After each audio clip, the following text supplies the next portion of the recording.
Assalamualaikum warahmatullahi wabarakatuh. Selamat sore, sahabat-sahabat semua, khususnya buat teman-teman peserta composting, belajar composting online, batch 3. Saya ucapkan selamat, karena teman-teman semua sudah berhasil mengikuti proses belajar composting online sampai tahap ini, dan terima kasih yang sudah hadir di sore hari ini. Sudah ada Kak Liza, dan mudah-mudahan teman-teman yang lain bisa menyimak rekamannya dengan baik. Nah, sebelum saya nanti ngobrol-ngobrol sama Kak Liza seputar proses keseharian composting, bagaimana belajarnya dan sebagainya, izinkan saya berbagi beberapa perspektif atau kemudian apa sih yang membuat composting ini mudah-mudahan menjadi hal yang akan semakin teman-teman lakukan secara konsisten di tempatnya masing-masing.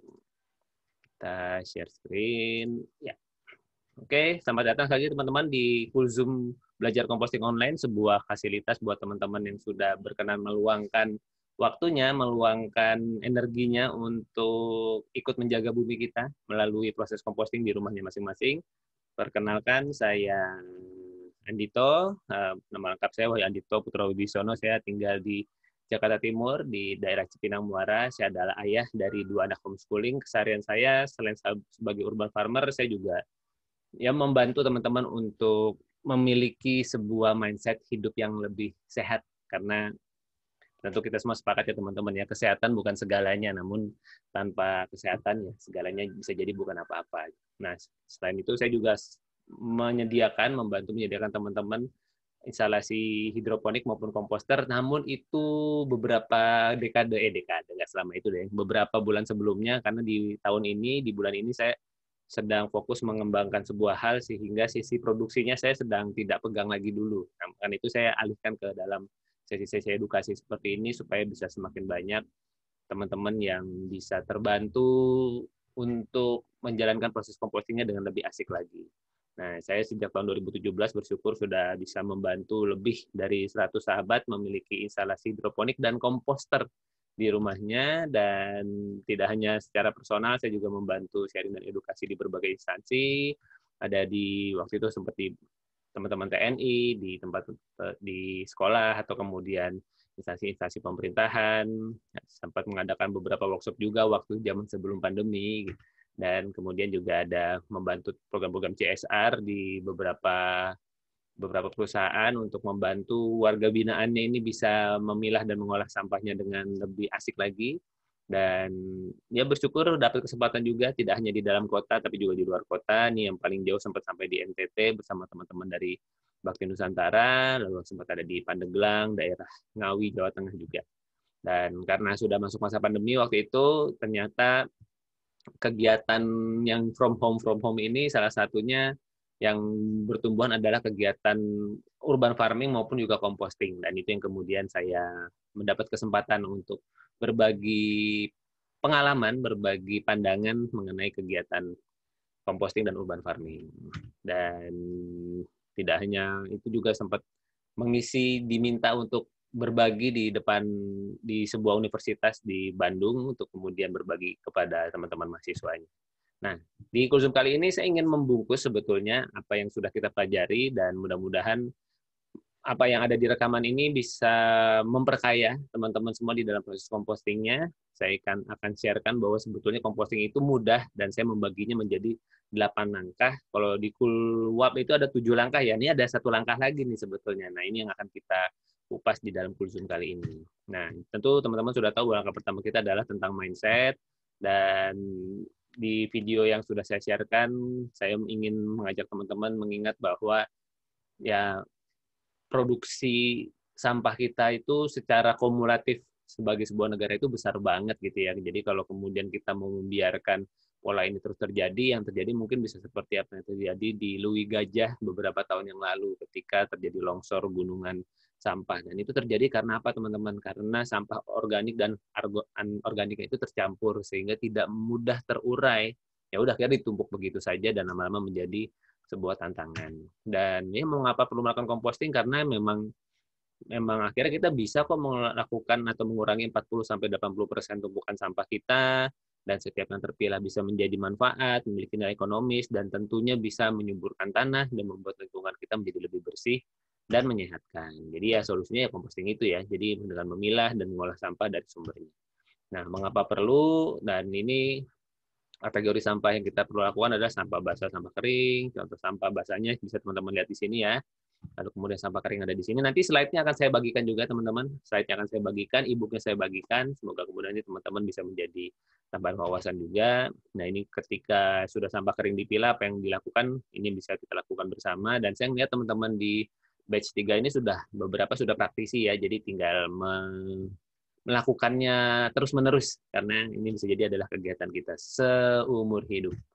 Dan ini ada kegiatan bank sampah di dekat rumah saya yang pernah saya ikuti, dan ya ketika pandemi ini seperti masih belum berjalan lagi, namun saya tetap melakukan proses pemilahan di rumah saya, dan yuk kita mulai memilah sampah kita. Nah, langkah keduanya adalah kan teman-teman sudah tahu ya, bahwa keluar kedua itu adalah menyiapkan 2 tempat sampah, karena ini adalah langkah dasar yang menentukan ke depannya proses compostingnya akan menjadi lancar atau akan menjadi tersendat, karena inilah dasarnya, yaitu menyiapkan 2 tempat sampah. Dan terima kasih teman-teman yang sudah menyetorkan tugasnya. Betul ya teman-teman ya, jadi kalau untuk tempat sampah, pastikan wadahnya itu tidak berlubang, dan saya sih sarannya nggak pakai plastik lagi sehingga bisa dicuci dan dipakai ulang. Ya, jadi kemudian tujuannya kita memilah sampah organik ini adalah untuk segera dipilah, bukan untuk disimpan-simpan atau ditabung-tabung. Nah, kemudian langkah ketiganya adalah tentu kita menentukan metode composting. Terima kasih teman-teman yang sudah menyetorkan mengenai gambar-gambar ini. Jadi ada yang rencananya mau bikin biopori, ada yang mau bikin compost pot, sudah beli ember-embernya untuk bikin compost pot, lalu juga ada yang mau menggunakan komposter pakai mini komposter yang anaerob itu, gitu ya. Jadi senang saya dengan pilihan composting teman-teman di batch 3 ini, dan saya ingatkan lagi bahwa metode composting yang sangat bisa kita lakukan tergantung rumah kita masing-masing, tentunya ada lubang organik, biopori, menggunakan komposter, menggunakan kompos pot, lalu kemudian kita ramu menjadi ekoenzim. Nah, langkah keempat, tentu teman-teman masih ingat, kita membuat mol dulu. Nah, mikroorganisme lokal ini menjadi sebuah elemen penting yang akan membuat proses composting yang tadinya mungkin hanya bisa jadi berlangsung selama 3 mingguan gitu ya, bisa kita percepat menjadi hanya 5-10 hari kalau kemudian kita memberikan kokinya. Jadi si mol ini atau organisme lokal ini fungsinya adalah untuk membantu proses pengomposan lebih cepat lagi. Dan ini yang kemudian kita bantu, kita hadirkan. Terima kasih yang sudah menyetorkan. Ini ada yang mol menggunakan gula merah, ada yang pakai air beras dengan gula putih, bebas. Yang penting adalah menggunakan gula merah atau menggunakan gula. Ya, menggunakan gula di dalam proses pemercepat atau peningkatan proses bakteri yang ada di dalam air berasnya. Jadi kalau nggak pakai air beras, bisa juga pakai kemudian rendaman katakanlah bahan-bahan organik lain, ada yang bisa pakai kunyit, pakai kemudian buah-buahan, kulit buah dan sebagainya. Jadi kalau dibuat lebih cepat prosesnya itu jadinya mol gitu ya. Kalau lebih lama itu bisa jadi menjadi ekoenzim. Lalu langkah yang kelima, siapkan penggembur, teman-teman. Dan kenapa penggembur ini menjadi penting? Karena tantangan dalam composting, kalau teman-teman katakan sudah proses composting kemudian menjadi bau, menjadi nggak jadi compostingnya, terus kemudian belatungnya banyak. Apa yang terjadi di dalam komposter kita bisa jadi komposternya terlalu basah, teman-teman. Jadi karena terlalu basah, kekurangan sampah coklat istilahnya, atau kemudian barang-barang atau bahan-bahan organik yang bisa menyerap air. Nah, ini dari teman-teman yang sudah menyetorkan ada menggunakan daun kering, ini bagus banget ya, daun keringnya sudah sampai kemeremek begitu, sudah hancur begitu, itu akan menjadi penggembur yang sangat baik sekali. Lalu di sebelahnya juga ada kokopit atau sabut kelapa, selama dia kering dan bisa menyerap air, maka dia adalah bahan yang sangat baik. Kalau saya sih sangat merekomendasikan pakai serbuk gergaji ya, karena itu berdasarkan pengalaman saya sangat mudah menyerap air yang dibutuhkan. Nah, langkah keenamnya ini adalah sebuah langkah yang terlihat sederhana, namun ternyata sangat menentukan proses dan percepatan proses yang dibutuhkan, yaitu mencacah sampahnya. Dan terima kasih yang sudah menyetorkan gambarnya, teman-teman. Jadi betul dicacah sampai seukuran ini tuh sangat baik sekali, dan ya kalau saya sih menyarankan tidak perlu sampai ya tipis-tipis banget sih, tidak ya. Tapi kemudian dalam seiring berjalannya waktu teman-teman akan melihat bahwa proses pencacahan ini ada jenis sampah-sampah yang bisa kita cacah cukup halus karena hasilnya juga tidak akan jauh berubah. Misalnya contoh kulit telur atau bonggol jagung itu adalah jenis-jenis sisa bahan organik yang tidak mudah terurai, atau ya ukurannya akan jadi segitu-gitu aja gitu ya. Jadi itu yang kemudian terjadi. Sebentar, saya ini belum. Oke, aman ya. Sip, kita lanjutkan. Dan langkah ketujuh, ya inilah saatnya composting. Dan kebetulan di grup batch 3 ini ternyata belum ada yang nyetor sama sekali mengenai langkah ketujuh ini, jadi belum bisa saya masukkan ke dalam slide. Nah, saya cerita aja dari proses composting saya ya. Jadi, saya pun juga melakukannya awalnya dari composting, dan ini adalah komposter yang saya gunakan, teman-teman. Nah, kalau sahabat semua mungkin lihat di IG live saya, di beberapa IG live saya mau kasih tunjuk atau kasih lihat komposter saya, warnanya udah nggak kayak gini. Warnanya sudah butek ya, karena sudah berjalan 5 tahun sampai 6 tahun, tapi masih bisa dipakai. Jadi, ya sejak saat itu saya sudah tidak pernah lagi memberikan sisa bahan organik saya dari rumah ke TPS atau TPA. Andai kata ada mungkin ya miss-miss kecil-kecil yang terjadi karena mungkin ada keluarga lain yang belum teredukasi dan sebagainya yang waktu itu datang dan sebagainya. Tapi sebagian besar, saya bisa bilang 90-95% sisa bahan organik di rumah saya sudah saya olah, dan salah satu di antaranya menggunakan si komposter ini. Kalau saya nggak sempat masukin komposter, ya saya bikin kompos pot atau lubang organik. Dan akhirnya saya mendapatkan pupuk cair dan pupuk padat dari hasil composting saya. Sama teman-teman, waktu di awal saya juga mencacah sampah pakai alat-alat pisau dan alas potong seperti ini. Sekarang saya lebih banyak pakai gunting tanaman untuk kemudian mencacah, dan pakai golok untuk kemudian memotong bonggol-bonggol jagung yang agak keras. Nah, dulu saya menggunakan mikroba untuk molnya, namun sekarang saya lebih menggunakan airbrush dan gula untuk kemudian tambahan molnya. Penggemburnya dulu waktu diperkenalkan saya diberikan semacam abu gosok yang sudah diramu gitu ya, ada aneka abu gunung merapi, gunung berapi, terus ada campuran-campuran apa gitu. Nah, ini memang penggemburnya cakep banget ya. Ketika dia diberikan ke sisa bahan organik yang basah tuh betul-betul langsung jadi kering gitu, dan itu jadi membuat proses compostingnya jadi lebih bagus. Tapi akhirnya saya lebih pakai sabuk gergaji karena itu yang dekat dari rumah saya dan saya bisa dapatkan. Nah, kemudian ya udah saya masukkan ke dalam komposter, bisa dipanen 10 sampai 14 hari, dan saya dapatkan pupuk cair dan pupuk padat dari hasil proses composting ini. Nah, ini panen pupuk padatnya kurang lebih seperti ini, dan tentu saya berkenalan dengan metode ekoenzim, dan ini enak banget karena kemudian hasilnya saya bisa gunakan untuk kebutuhan sehari-hari saya. Saya gunakan untuk membersihkan kompor, untuk ngepel, untuk kemudian cuci tangan, jadi bahan campuran untuk sabun cuci piring saya. Jadi, dan oh ya juga untuk bisa merendam sayuran ketika saya ingin gunakan untuk membuat green smoothie. Green smoothie itu kan pakai sayuran mentah, dan kebetulan dari kebun saya tidak memenuhi sepenuhnya karena kebun saya kecil, jadi begitu dipanen cepat banget habis. Nah, jadi ketika saya beli dari pasar, bisa sayuran di pasar, untuk mengurangi potensi pestisida yang terkandung di dalamnya, kita menggunakan ekoenzim, direndam sekitar 15 menit, baru kemudian di jus. Nah, ini langkah ke-8 ya teman-teman. Langkahnya mah bukan rahasia ya sebetulnya. Langkah ke-8-nya teman-teman ulangin lagi prosesnya. Dari 1 sampai 7 tadi, atau dari 2 sampai 7 tadi, teman-teman ulangi lagi untuk kemudian dilakukan proses compostingnya. Terus seperti itu, dan selamat, Anda sudah membantu bumi kita jauh lebih bersih dengan mulai memilah dan mengolah sisa bahan organik Anda. Nah, jadi hasilnya yaitu kemudian karena saya memiliki pupuk organik cair, pupuk organik padat, maka saya sudah tidak lagi ketika bercocok tanam menggunakan metode organik, saya tidak lagi menggunakan atau mengambil pupuk dari luar, teman-teman. Ya udah, modal media tanam atau kemudian tanah plus sisa-sisa bahan organik dari komposter saya itu. Ya padatnya masuk ke tanah, yang cairnya udah tinggal saya semprot-semprotkan saja ke tanaman-tanaman saya. Ini beberapa cerita panen, cerita menanam saya sekeluarga di rumah, dan tanamannya tidak hanya yang pakai pot-pot besar seperti itu teman-teman, tapi juga pakai polybag juga bisa memberikan hasil yang baik gitu. Nah, ini yang waktunya panen, dan kemudian ya itulah kebahagiaan-kebahagiaan yang terjadi setelah saya melakukan proses composting, karena begitu ngompos ini pupuk diapain ini, banyak banget nih hasilnya gitu, dan akhirnya saya gunakan untuk berkebun bersama keluarga.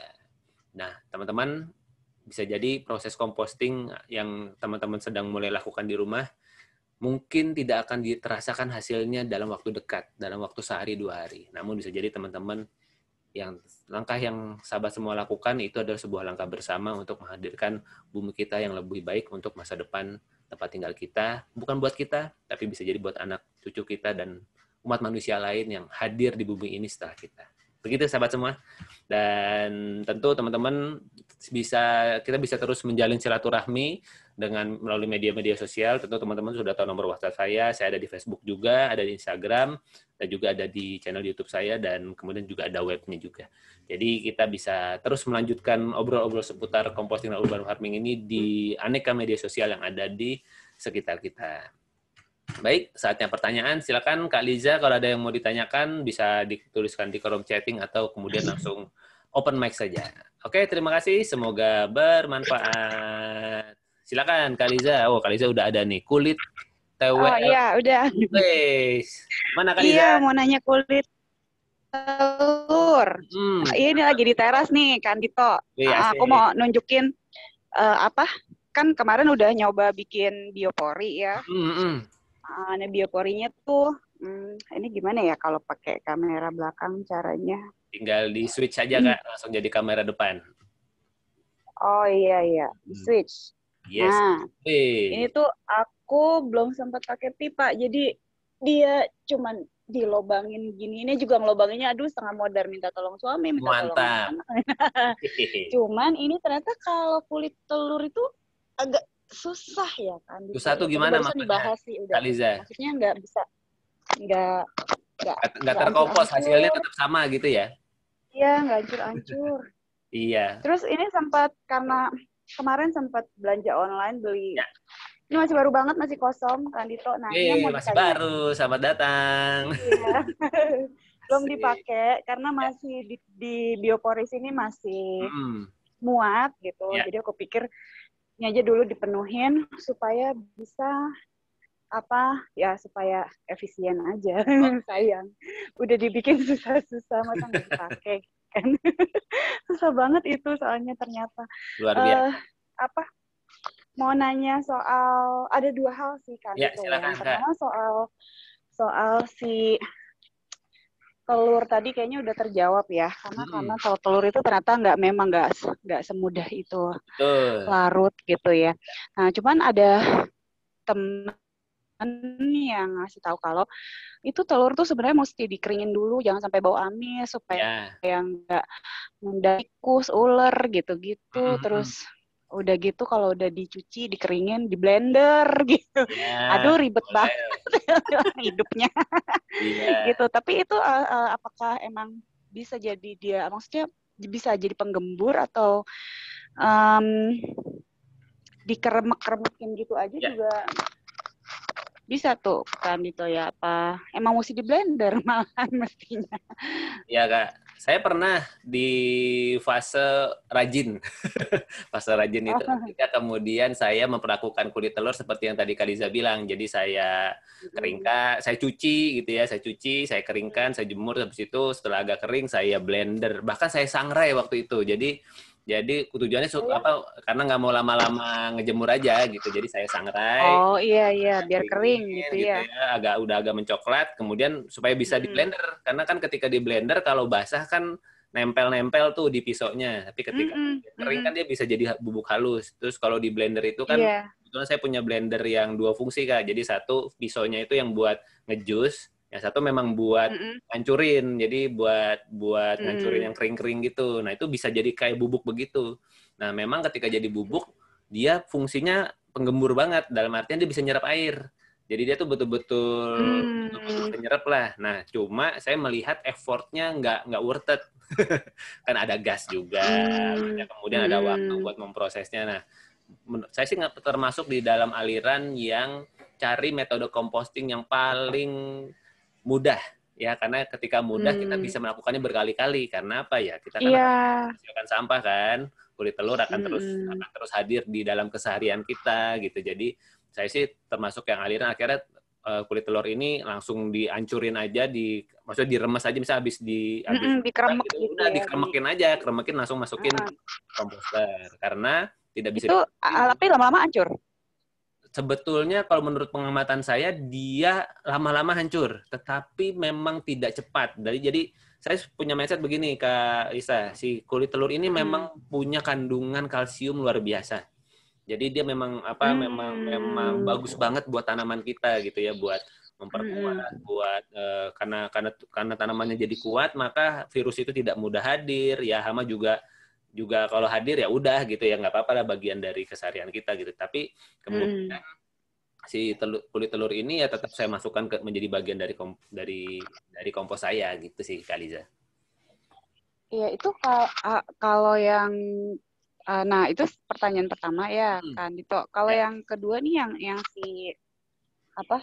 Yang pakai caranya si kompos ini yang kompos bag ini, makanya kemarin sempat nanya kan, itu ada yang bilang dia mesti di paling bawahnya itu kita mesti masukin pupuk dulu ya. Boleh. Sebagai starter. Atau langsung. Soalnya kalau saya sih termasuk tipikal langsung nggak.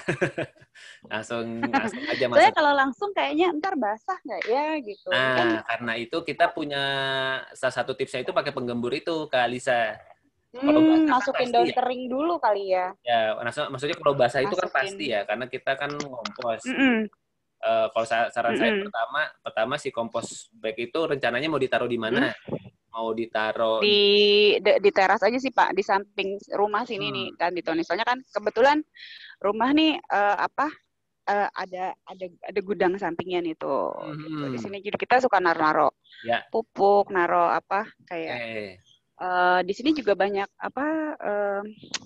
kan pohonnya tuh udah kayak hutan rumahnya kan ya kan gitu ya. Jadi banyak sampah. Iya, sampah daun kering tuh banyak banget gitu. Kalau mau ngandelin tukang bersih-bersih lingkungan kayaknya nggak enak gak gitu, karena kita paling nyampah kayaknya rumahnya karena saking banyaknya pohon gitu. Jadinya pengen pas kami tuh bilang itu bisa dipengembur, wah bagus ini bisa kepake gitu. Nah, kayaknya jadi masukin daun kering dulu gitu ya. Jadi si daun itu masukin duluan aja, jadi di bawahnya. Karena kan biasanya mungkin di grup yang lain ya. Jadi ada teman yang udah punya kompos bag kayak gitu, persis punya Kaliza gitu. Cuma mungkin dia sudah cukup lama, itu diisi daun kering semua. Udah sebulan nggak terurai-urai katanya. Iya, kalau daun itu udah saya coba tuh kan Dito, tapi nggak pakai kompos bag gini sih. Jadi cuman pakai kayak gini nih, kayak karung ini kan kayak karung bekas beras gitu. Udah pernah itu udah pernah lakukan, tapi memang nggak perubahan gitu aja kan. Iya, jadinya dia masuk kategorinya kan memang kategori sampah hijau kalau saya nggak salah ya, karena dia masih hijau. Jadi dia memang tidak akan mudah terkompos. Dia hanya akan mengering. Nah, kalau dia mau terkompos, maka dibantu dengan sisa bahan organik yang dari sampah dapur, Kak. Jadi misalnya dapatkan sampah dapur kesaran kita, kulit telur, sisa tulang, atau kemudian sisa kulit buah. Kulit wortel, sayur-sayuran, potongannya, batangnya gitu ya. Itu akan kalau lebih cepat. Yang mall itu sendiri, itu sendiri itu kan larutan air basah ya kan itu ya. Ini di sini saya agak bingungnya di sini. Jadi kita penggembur, kita ngeringin, tapi kita basahin juga gitu pakai mall. Jadi sebenarnya apakah ada kelembapan tertentu yang mau dicapai, dan kalau emang ada kelembapan tertentu yang mau dicapai itu tolak ukurnya atau kelembapan yang sampai tahap mana? Ngukurnya gimana juga itu? Bingung juga tuh. Ya, kalau Kaliza nonton di video yang ke-7 di Keluak 7 itu saya ketika memberikan sampah organik, terus kemudian saya memberikan mol, itu bukan dibasahin sebetulnya. Tetapi bukan. Kecretin. Jadi dia hanya sekedar untuk kemudian di dalam sisa bahan organik itu ada larutan molnya. Jadi ada bahan molnya itu gitu. Jadi bukan direndam. Bukan dibasahin. Gitu kalau bahasa Jawa. Jok gitu ya. Nah, jadi betul-betul hanya sekedar ada, dan karena sebetulnya si sisa bahan organik kita kan sudah cukup basah tuh Kak. Dia itu sudah punya kelembapan.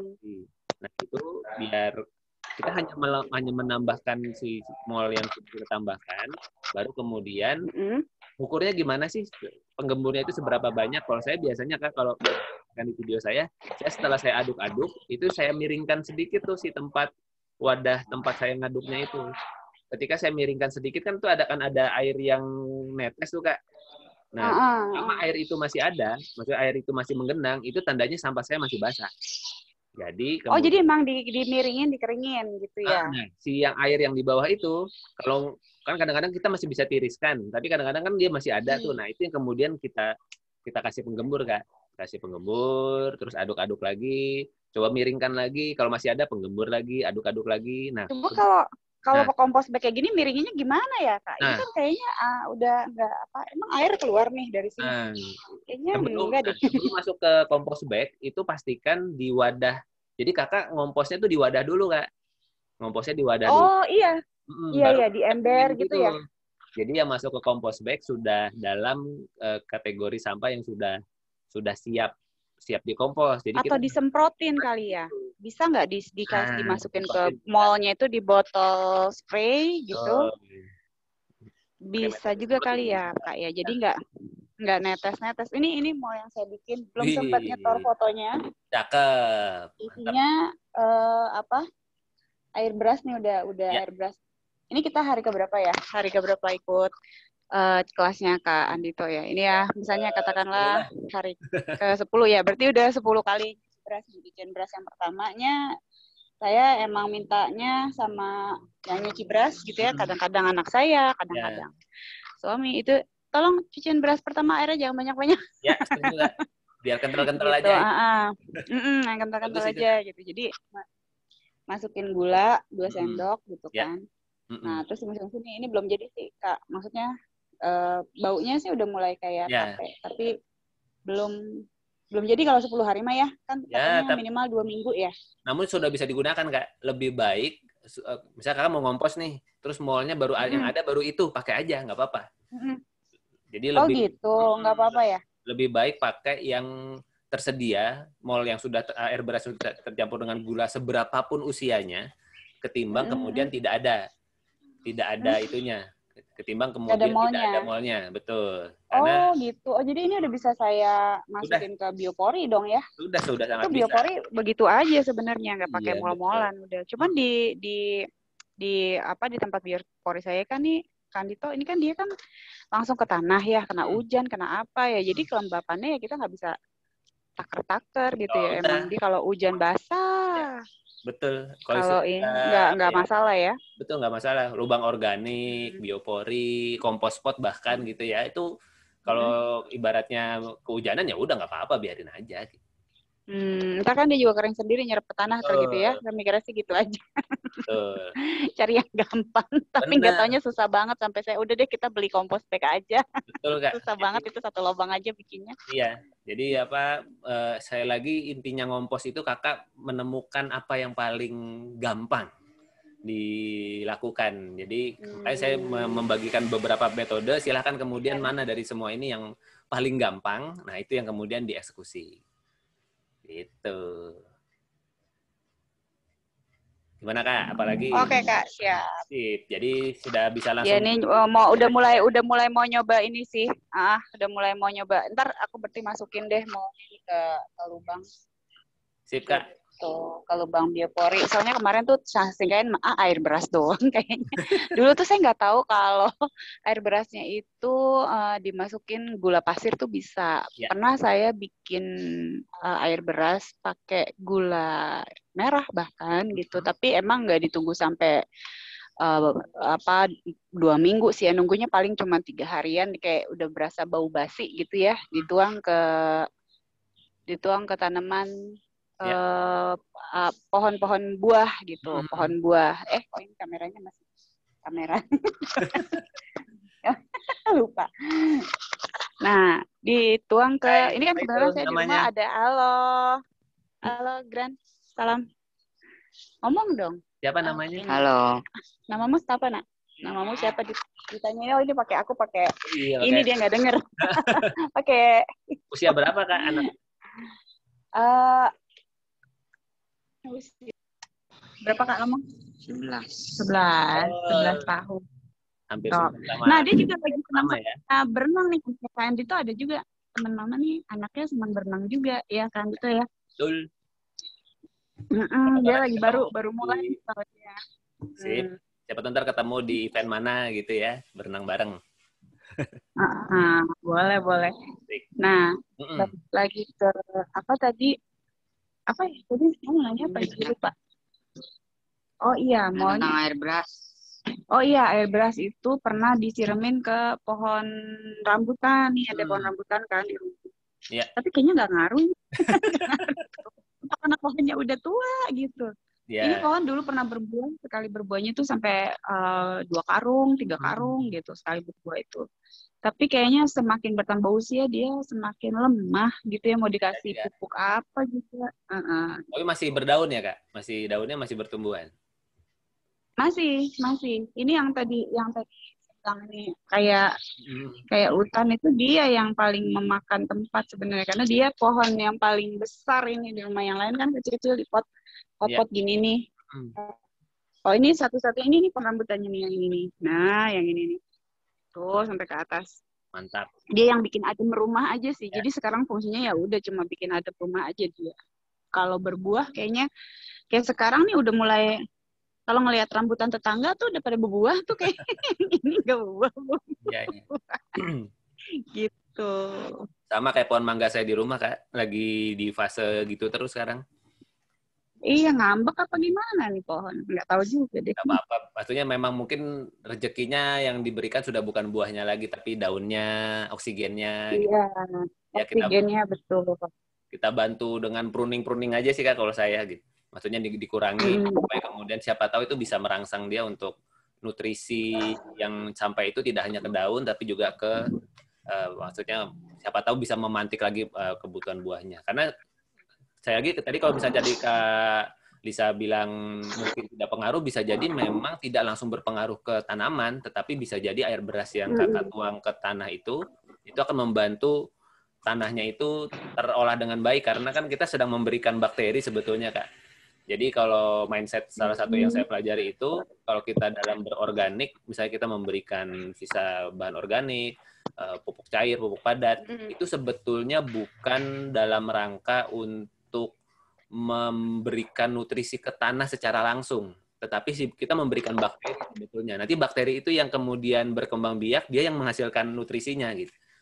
Jadi bukan nggak seperti kayak kita ngasih NPK gitu loh Kak. Kalau ada pupuk NPK itu kan yang butiran itu betul-betul kita kasih nutrisi N gitu, P atau K gitu. Nah, kalau ini tidak. Jadi itu biasanya prosesnya berangsur-angsur, bertahun-tahun pokoknya lama lah proses itu.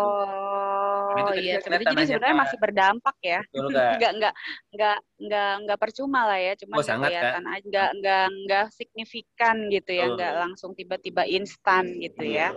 Tadi bisa saya lihat tanahnya Kak Lisa ya. Tanya Kak Lisa tadi kan agak coklat ya, yang tadi digali buat biopsi itu kan agak coklat kan. Terasa kurang gembur ya tanahnya itu kan, karena karena itu Kakak kan lebih nanamnya di atasnya kan. Pakai pot apa segala macam. Karena tanahnya makanya ada beberapa tanaman yang nggak bisa di situ jadinya dia. Ya. Kalau kayak pandan tuh bisa.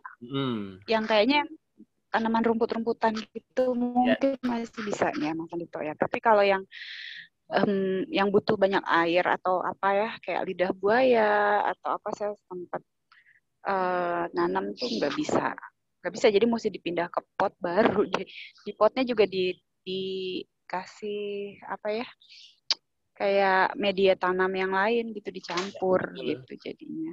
Nah, itu saya mau mengajak Kak Lisa itu mulai menterapi tanahnya Kak. Saya menterapi dengan cara sebetulnya pakai lubang organik sih. Jadi sisa bahan organiknya Kakak itu ya mungkin ada yang masuk ke compost bag juga, namun kalau bisa, kalau saya boleh sarankan, jadi tanah itu kita segarkan lagi. Itu tadi tanahnya merah banget kan ya, kalau saya lihat ya. Maksudnya kayaknya tidak mudah digali, keras gitu. Nah, saya mengajak Kakak untuk kemudian bikin lubang organik, tetapi nggak usah dalam-dalam Kak. Kan maksudnya mungkin masih bisa digali lah ya, itu untuk kemudian 1-2 kali cangkulan masih oke lah gitu. Nah, jadi kemudian seberapa pun sisa bahan organik yang kemudian bisa dikubur di situ dikubur, Kak. Jadi jadi kakak gali gitu ya, gali bisa satu titik tuh, misalnya di pojok sana tuh, saya lihat saya di pojok sana. Mulai dari titik itu kakak gali misalnya, terus kemudian kakak taruh sisa bahan organik di situ, kasih mol, kubur, udah. Nanti besok kalau ada sisa bahan organik lagi di titik yang lain, terus Kak jalan begitu, jalan begitu. Nah, nanti setelah kemudian di hari ke-10 misalnya, kakak coba gali lagi di titik yang pertama tadi. Yang tadi sudah digali situ. Coba dilihat ya hasilnya seperti apa gitu. Nah, itu secara perlahan-lahan, secara lambat laun, karena saya ngalamin sih Kak, saya jadi kebetulan rumah saya itu kan memang nggak luas, tapi saya punya tanah tetangga yang boleh dipakai. Yang kemudian ya tadi di foto itu tuh saya tanah tetangga itu bukan tanah saya. Kalau sekarang tanahnya udah laku, jadi kemudian sudah dipagerin sama yang punya. Nah, waktu saya masih bisa pakai itu saya betul-betul mempraktekkan itu dan luar biasa hasilnya gitu. Jadi tanahnya kan tanah urukan ya, tanah urukan tuh lebih ada puingnya lagi apa segala macem gitu. Nah itu saya coba gali, terus udah sisa bahan organiknya saya masukin, udah puingnya itu saya balikin lagi ke situ gitu. Terus aja begitu sampai kemudian di hari ke-10 ke-11 itu saya coba balik lagi ke yang pertama, udah hilang tuh si sisa bahan organiknya kecuali ya tulang atau mungkin kulit telur gitu. Ya udah saya gali, saya masukin lagi sisa bahan organiknya di situ terus begitu sampai kemudian akhirnya area yang saya memang khususkan buat lubang organik itu bertumbuhan ada bayam, ada pepaya, ada cabe gitu. Jadi kemudian tanahnya itu menjadi bukan hanya menumbuhkan rumput tapi juga menumbuhkan banyak sekali tanaman-tanaman lain selain rumput gitu. Jadi siapa tahu Kak Liza dengan Kakak membagi gitu ya sisa bahan organik sehari-harinya itu ke tanahnya yang kelihatannya keras itu gitu, kelihatannya kurang subur itu. Keras loh Pak, iya ini cuman kayaknya ini saya tuh waktu ngegali tuh paling nggak nyampe setengah meter loh ini Mas. Jangan, nggak usah dalam-dalam Kak. Selama sampahnya bisa paling kubur 30 aja. cm aja tuh udah. Iya, 20-30 cm cukup kok gitu. Itu aja udah aduh. Iya. Modern gali. Sekuatnya pinggang aja. Kalau nggak usah dalam. Kalau lubang-lubang yang udah ada, ini sih sempat ada nih yang digali sama tikus nih. Ya. Kan itu nih, lihat nggak ya? Aku tutupin pakai arang-arang ini supaya tikusnya nggak mau kesini. Kita masukin itu gimana Kak itu? Nggak apa-apa. Masukin aja. Masukin. Bisa nggak lubang yang udah ada? Bisa Kak, sangat bisa. Tapi dikubur lagi ya Kak? Bisa ya. Jadi daripada ini ntar cuma ntar maksudnya kalau ada atasnya tak tutupin. Ini kayak gini nih, ini di bawahnya si pot ini yang gede nih lubang tikus itu yang gali gitu. Maksudnya kan supaya tikusnya nggak lagi gitu ya, nggak naik lah. Biasa lah tikus tuh salahnya yang dia gali gitu. Makanya kemarin pertanyaan saya di grup, Kandito, itu kalau saya punya compost bag, ntar digigitin tikus nggak ya? Terus Kandito jatuh Kak, itu mah kayu yang udah tua aja hancur. Oh iya bener juga ya. Betul kan? Ya udahlah pasrah kalau udah digigitin tikus mah. Iya. Paling kan kalau dari sisi pencegahannya Kakak bisa kasih ada kawat itu Kak, kawat kalau di material itu ada kayak kawat kotak-kotak itu loh Kak yang warna hijau itu. Nah, itu bisa dibuatkan kayak kandangnya. Itu juga bisa untuk mencegah supaya kemudian tikusnya tidak langsung nyampe ke sana tuh bisa diberikan seperti itu. Ya dikasih yang pertama lah Kak gitu, kemudian jadi dia nggak langsung serta-merta bisa dihampirin tikus, bisa kalau dianggap perlu. Jadi mungkin beli semeter atau 1,5 meter, terus kemudian udah dikurung aja itu si compost bag-nya tuh dikurung gitu, untuk kemudian kayak dikasih kandangnya gitu. Ini sih sebenarnya ada bekas kandang sebenarnya, bukan. Ini emang kandang sih, tapi bekas ini Kak, ini bekas. Anjingnya masih ada, cuman udah ya ini tuh sebenarnya ini jadi tempat untuk rencananya akan tempat composting saya gitu. Paling ini Kak, ini paling ditutupin aja kali ya, ditutupin pakai yang tadi tuh yang Kak Andito bilang kawat nyamuk atau apa sih namanya tuh material. Bisa Kak. Tinggal kan pertanyaannya tikusnya ya secanggih apa gitu ya. Juara iya, juara kalau di sini mah tikusnya kan gitu. Tapi sebenarnya udah pernah tutup-tutupin nih, kita pakai tutup-tutupin kayak ginian nih. Ini udah pada copot sih. Tuh, udah pernah tutupin pakai apa tuh? Yang kayak apa? Gitu ya. Udah pernah ditutupin ini dulu. Tapi itu sebenarnya bukan mencegah yang di luar masuk ke dalam, dulu yang di dalam masuk keluar. Lari keluar, kabur itu.